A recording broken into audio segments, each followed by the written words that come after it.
They say the open road is freedom, but on these highways, something else is waiting. 10 terrifying true stories of travelers who never made it home. I used to be a long-haul truck driver. Spent 15 years driving back and forth across the country, chasing the highway miles and trying to stay ahead of the loneliness. You see a lot of strange things out there at night: accidents, animals darting across the road, weird lights you can't explain. But nothing, and I mean nothing, ever came close to what happened to me one foggy night on Route 46. It was somewhere between Wyoming and Idaho, late October. The fog rolled in so thick I could barely see 10 feet in front of my rig. The radio was dead static, no other cars for miles. It felt like the whole world had vanished except for me and that endless stretch of two-lane road. That's when I saw her, a figure standing at the side of the road, barely visible in the mist. At first, I thought it was a deer, or maybe some poor stranded traveler. As I got closer, my headlights cut through the fog and lit her up. A young woman, pale, barefoot, wearing what looked like an old-fashioned white dress, soaked at the hem like she'd been walking for miles. She raised one hand slowly, signaling for me to stop. Now, I know what you're thinking. Every horror story starts with some idiot picking up a stranger on a dark road. But listen, something about her felt wrong. It wasn't just how she looked, it was the way she moved. Stiff, unnatural. Her eyes were fixed on me, but her face, it didn't have any expression. No fear, no hope, nothing. I should have kept driving. God, I should have. But I stopped. She climbed up into the cab without a word. Didn't say thank you. Didn't look at me. Just stared straight ahead. The air inside the truck got cold, freezing cold, like I'd driven into a walk-in freezer. My breath came out in white clouds, and the scent, like wet earth, mildew, and something else I still can't place. I asked her where she was headed. She whispered one word. Home. That was it. We drove in silence for maybe 5 miles. The fog swallowed everything. No signs. No exits. Just endless road. I glanced over at her once, and swear to God, for a split second, her reflection in the window didn't match her position. It was facing me, smiling, a wide, awful grin. I gripped the wheel so hard my knuckles went white, my pulse hammering in my ears. Finally, up ahead, a flickering old gas station appeared out of nowhere. I told her we could stop there and call someone. But when I pulled into the lot and turned to tell her the passenger seat was empty. Door never opened, no sound, nothing. The seat was dry. No sign anyone had ever been there. I bolted into the gas station, wild-eyed, and the old man behind the counter took one look at me and nodded slowly. You saw her, didn't you? He asked. I could barely speak. I just nodded. He told me she appears to drivers out there, especially in October. Been happening for decades. A girl who was killed on that stretch of road in the 50s, trying to hitch a ride home, and every year, she's still trying. I don't drive that route anymore. Hell, sometimes at night when I close my eyes, I still see her, standing by the roadside, waiting. It happened in 2019. I was driving home after visiting my mom in another state, a trip I'd made dozens of times before. It was late sometime after midnight, and I was cruising down an old back highway that cut through miles of dense woods. No cell signal, no street lights, just the occasional mile marker flashing by. About 20 minutes into the drive, I noticed a detour sign up ahead. Big orange letters, road closed, detour ahead. Weird thing was, I'd never seen a detour there before, and I knew this highway like the back of my hand. But it was late. I was tired, and I figured maybe there was construction or an accident. So I followed the arrow down a narrow side road I'd never noticed before. Big mistake. The road quickly turned rough, cracked asphalt overgrown with weeds. The trees on either side grew thicker, their twisted branches reaching out like bony fingers. My headlights barely cut through the darkness. Every so often, I thought I saw movement in the tree shape starting between the trunks, just out of sight. I kept driving. After about 15 minutes, I realized something was off. There were no other signs, no landmarks, no intersections. Just that narrow, crumbling road stretching on forever. And no matter how far I drove, my GPS stubbornly insisted I was still on Route 27 miles from where I should have turned off. I checked my phone. No signal. The air felt heavy, like the humidity before a storm. And then, the radio, which had been playing quietly, suddenly went to static. A sharp, high-pitched whine made me flinch. And over the noise, I could just barely hear what sounded like a voice, whispering, "Don't stop." That was enough for me. I floored it. Trees blurred past, branches scraping against the side of my car like claws. I just kept going, desperate to find a way back to the main road. I must have driven for what felt like an hour, but the road never changed. Same dead trees, same cracked pavement, same endless stretch of black. That's when I saw it. Another detour sign. Same one as before. Road closed. Detour ahead. But it was facing the other direction. Like I'd somehow looped back to the exact same spot. Except this time, something was standing next to the sign. A figure. Tall, thin, draped in tattered, dark clothing. Its face hidden in shadow. Eyes reflecting the light like an animal's.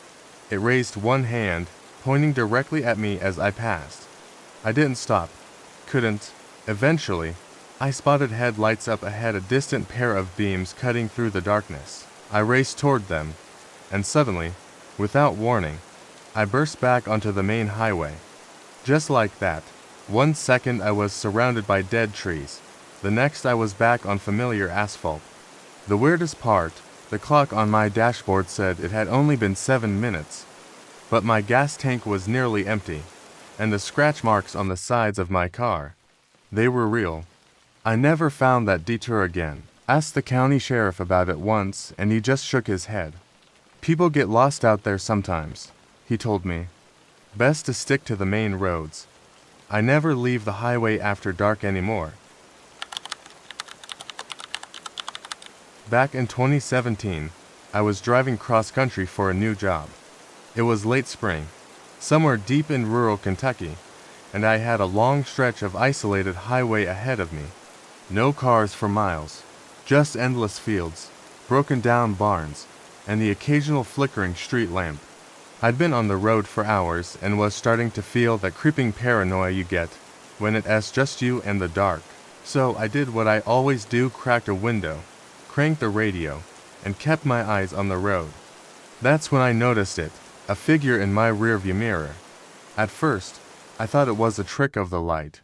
The glass had fogged a little, and for a second, it looked like someone was sitting in my back seat. I laughed it off. But when I glanced back again a few minutes later, it was still there. A man, sitting perfectly still. I couldn't make out any features. Just the shape of him, a pale face, dark, sunken eyes, thin lips, curled into the faintest smile, like he'd been sitting there the whole time, watching. My stomach dropped. I swerved onto the shoulder, slammed the brakes, and spun around, ready to fight or flee. The back seat was empty. I told myself I was losing it. Maybe I hadn't slept enough. Maybe it was the shadows, the reflections from the dashboard lights. So I took a few deep breaths, shook it off, and started driving again. But that's when things got worse. I began seeing him everywhere. Every time I glanced at the mirror, he was there, sitting silently, unmoving. Sometimes he was grinning, other times he looked angry. And once I swear to God I saw him mouthing words I couldn't hear. I tried turning the mirror away, covering it with a jacket. Nothing helped. The air in the car grew icy. My skin broke out in goosebumps. The radio started cutting in and out with bursts of static and garbled voices. At one point, I could hear a faint whisper underneath the static. Almost home. I hadn't told anyone where I was headed. I was 30 miles from the nearest town when the engine sputtered and the headlights flickered. The car slowed to a crawl, and I pulled onto the side of the road, heart pounding in my chest. As the car died, I gathered the nerve to look one last time. The man wasn't in the mirror anymore. He was standing outside the driver's side window, his face inches from the glass, grinning wider than any human should be able to. Before I could react, a pair of headlights appeared down the road, a sheriff's cruiser. The man vanished, gone in an instant like smoke.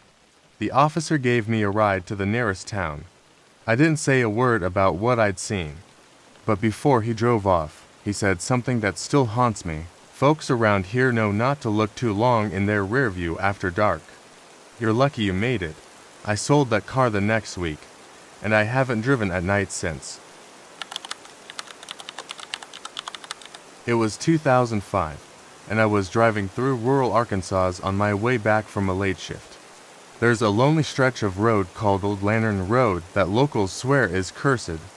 It's narrow, barely 2 lanes wide, with thick woods on both sides. I usually avoided it, but that night I was dead tired and figured I could cut 20 minutes off my drive. The first 10 minutes were uneventful, no traffic, just the occasional outcry and the hum of my tires on asphalt. Then I saw them, headlights, a line of vehicles approaching in the opposite lane. At least a dozen of them, all old-fashioned cars, like 1950s and 60s sedans. Black, pristine, their chrome gleaming in the moonlight. The weird thing was, all their headlights were dim yellow, not the bright white you see today. As they passed, I noticed something even stranger. The drivers. Each one wore a suit and hat, like men out of an old photograph. Pale faces, expressionless, and every car had only one person inside. No passengers, no radio static, no sound, just the whir of tires on wet asphalt. I counted them as they went by. 1, 2, 3, all the way to 12, and as the last car passed, its driver turned to look directly at me. His eyes were sunken, skin a waxy gray. And as our gazes locked, I swear the temperature in my car dropped 10 degrees. I gunned the engine, eager to get off that road. But here's the part that still makes my stomach twist. When I reached the next town and pulled into a gas station, the clerk was an older guy, the kind that's seen some things. I told him what I'd seen, trying to laugh it off. His face went pale. You saw the silent convoy, he said quietly. He told me those cars had been seen for decades, always in groups of 12, always at night. Legend says they were funeral cars from a deadly crash back in the 50s, 12 bodies, never recovered. And anyone who crosses their path is marked. I laughed it off, went home. 3 weeks later, a cousin of mine died in a car accident on the very same road. I haven't taken Old Lantern Road since, and I never will. This happened to my uncle back in 1998, and it's become something of a legend in our family, but he swears every word of it is true. He was driving home from a late-night poker game in a neighboring town. It was a remote stretch of road cutting through the hills of West Virginia. No lights, no gas stations, no houses for miles. Just a 2-lane road winding through dense woods. Around 2 a.m., in the middle of nowhere, he spotted a woman standing by the roadside. She was wearing a white dress, barefoot, with long black hair hanging down over her face. The weirdest thing, it was raining hard, but she looked completely dry. Now, my uncle's the type of guy who doesn't leave someone stranded, so he slowed down, rolled down his window, and asked if she needed a ride. She didn't say a word, just nodded once and got in the back seat. He asked where she was headed. No response. Figuring she might be in shock or else not in the mood to talk. He shrugged it off and kept driving. After about 10 minutes, the temperature in the car dropped. No explanation. The heater was on full blast, but it felt like the dead of winter inside.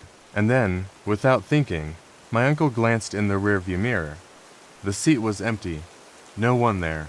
But, and this is what makes my skin crawl, the seat was wet, like someone had been sitting there in the rain, leaving a soaked imprint on the fabric.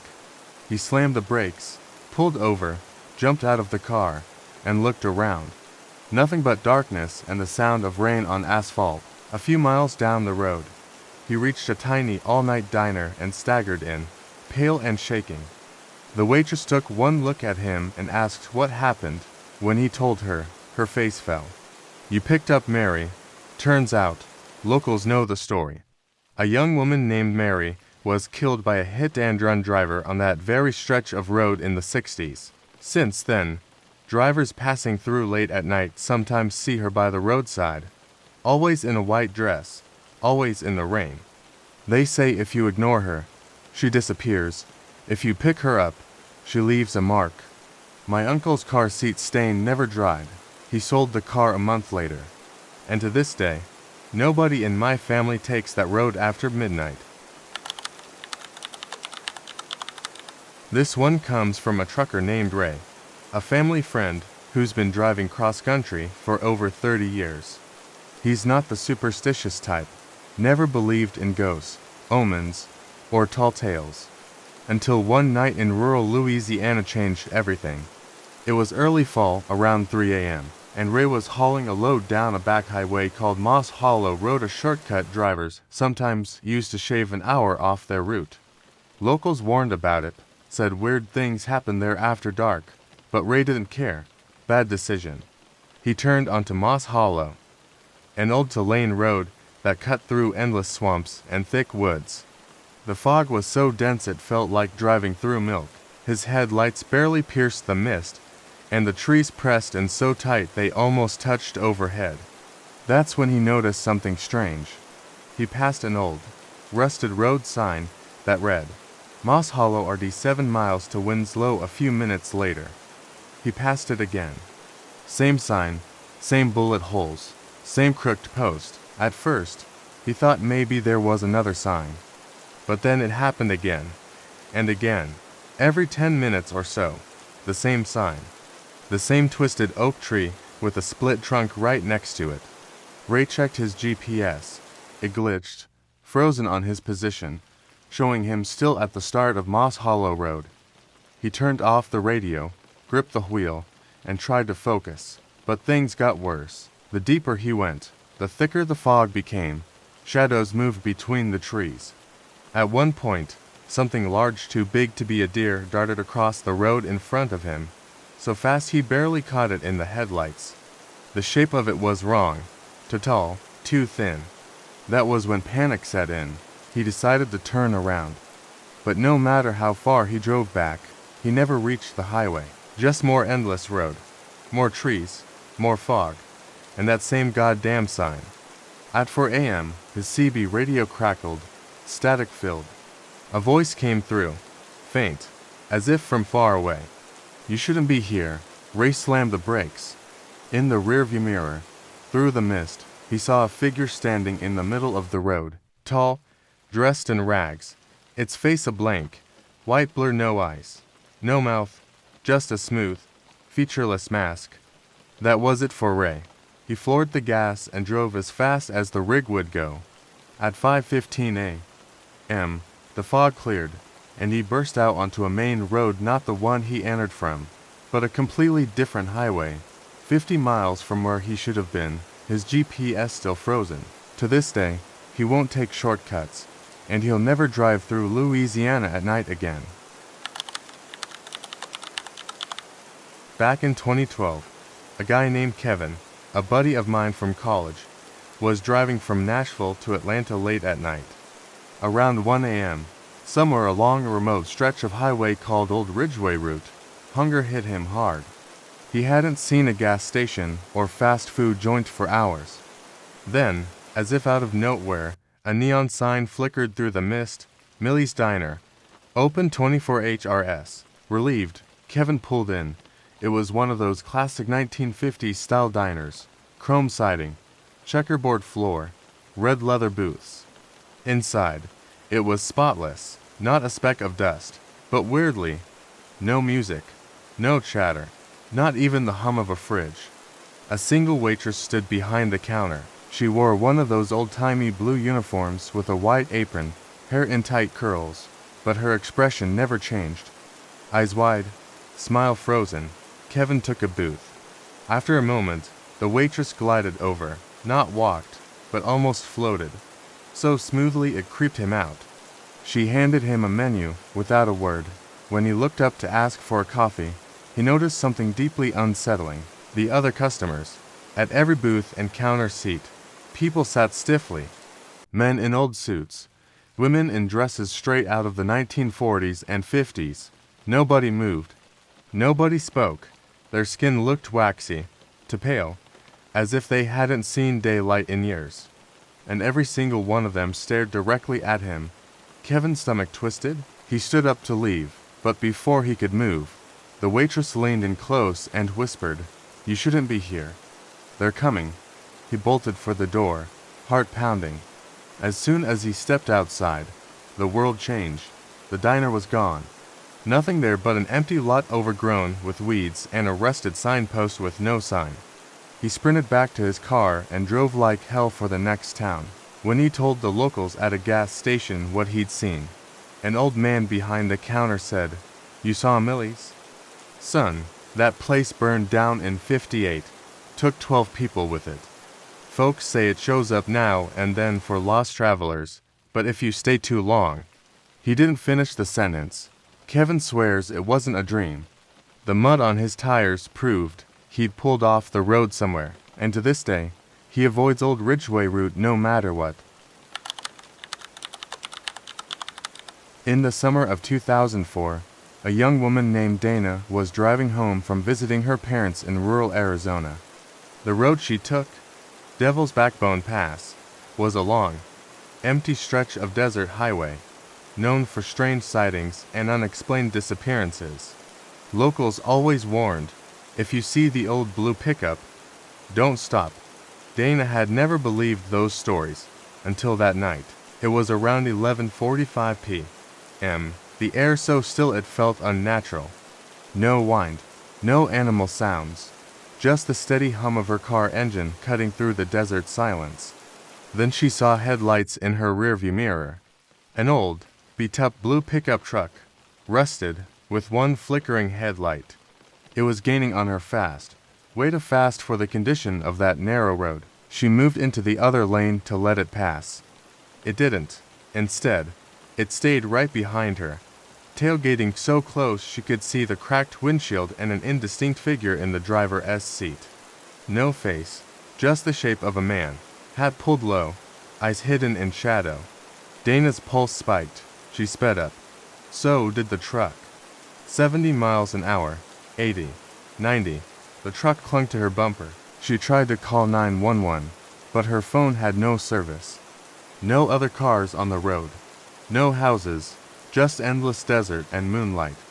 Then, and this is what chills me, every time she glanced in the mirror, the driver's face stayed completely obscured by shadow, even when the headlights hit him. Desperate, Dana took a sharp turn onto a side road, a bumpy dirt path barely wide enough for her car.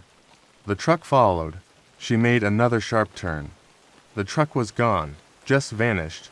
She pulled over, trembling, trying to catch her breath.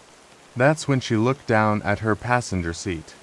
A fresh, wet handprint, in the dust on her dashboard. But no one had been in the car. She made it to the next town by dawn, told the sheriff what happened. He didn't laugh. "You saw the death driver," he said quietly. "Happens once every few years.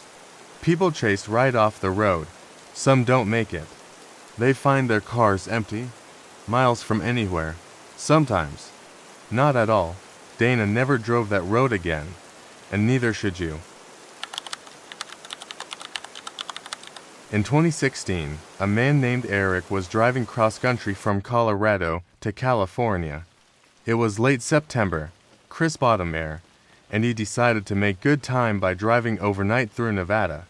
Long, empty highways with nothing but sagebrush, mountains, and radio static. Around 2:30 a.m., his GPS announced a faster route available. He took it. The road started fine, a smooth, narrow blacktop cutting between low hills. No signs, no other cars. After a while, it turned into a dirt road. Eric figured it was a backroad shortcut and pressed on. The further he went, the worse it got. Deep ruts, overgrown branches scraping the sides of his truck. His headlights barely reached more than 20 feet ahead in the thickening fog. Then, a detour sign. Road closed. Use detour in faded paint on an old wooden board, pointing left. Eric hesitated, but it was either that or turn around and backtrack an hour. He followed it. The detour road was worse. Potholes, tire tracks leading nowhere, a constant sense of being watched from the tree line. Then, the strangest thing, no matter how long he drove, the moon never moved. It stayed in the exact same spot above his windshield. At one point, he passed an abandoned gas station. He swore he saw a figure standing inside the office, just behind the glass, unmoving, head tilted, watching. But when he slowed to check, the place was empty. After what felt like hours, his headlights caught another sign. End of detour with an arrow pointing right. Relieved, Eric followed it, only to find himself in a wide, circular clearing surrounded by dead trees. No road out. His headlights flickered. The clearing was littered with abandoned cars, old models from the 70s, 80s, even a rusted Model T. Every vehicle was empty, doors hanging open, keys still in the ignitions. At the center of the clearing stood a massive oak tree. Nailed to its trunk was a wooden sign, "Welcome to the end." That's when Eric noticed movement behind the cars. Figures, tall, thin shapes, to pale, their faces hidden in shadow. Dozens of them, moving in complete silence, closing in. Eric floored the gas, turning the truck around. But no road. The way he came was gone, just more trees. He plowed through the underbrush, tearing past branches, until finally breaking out onto a main road. Behind him, the clearing had vanished. No trees, no signs, nothing. When he got to the nearest gas station, the clerk's face went pale as he told his story. "You took the night detour," she whispered. "Some folks don't come back." Eric still keeps the hand-drawn map of that detour, sketched on a napkin by the gas station clerk. He swears the place was real, and warns everyone he meets, never follow unmarked detour signs after midnight. This happened to a guy named Thomas in 2019, driving along lonely stretch of highway through the backroads of West Virginia. He was on his way to a family reunion, and it was pushing 1:30 a.m. The road was pitch black, no street lights, no other vehicles. About 5 miles outside a town called Cedar Hollow, Thomas spotted a figure standing by the side of the road. A young woman, mid-20s, long dark hair, pale as death, wearing a faded white sundress. She was barefoot, arms wrapped around herself like she was freezing. Now, Thomas wasn't the type to leave someone stranded, especially this late at night. Out in the middle of nowhere, he slowed, rolled down the window. "You okay? Need a ride somewhere?"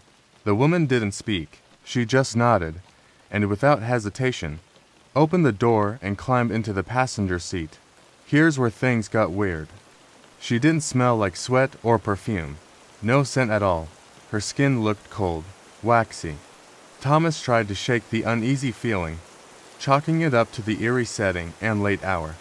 "Where you headed?" he asked. A long pause. Then, softly, "Just down the road."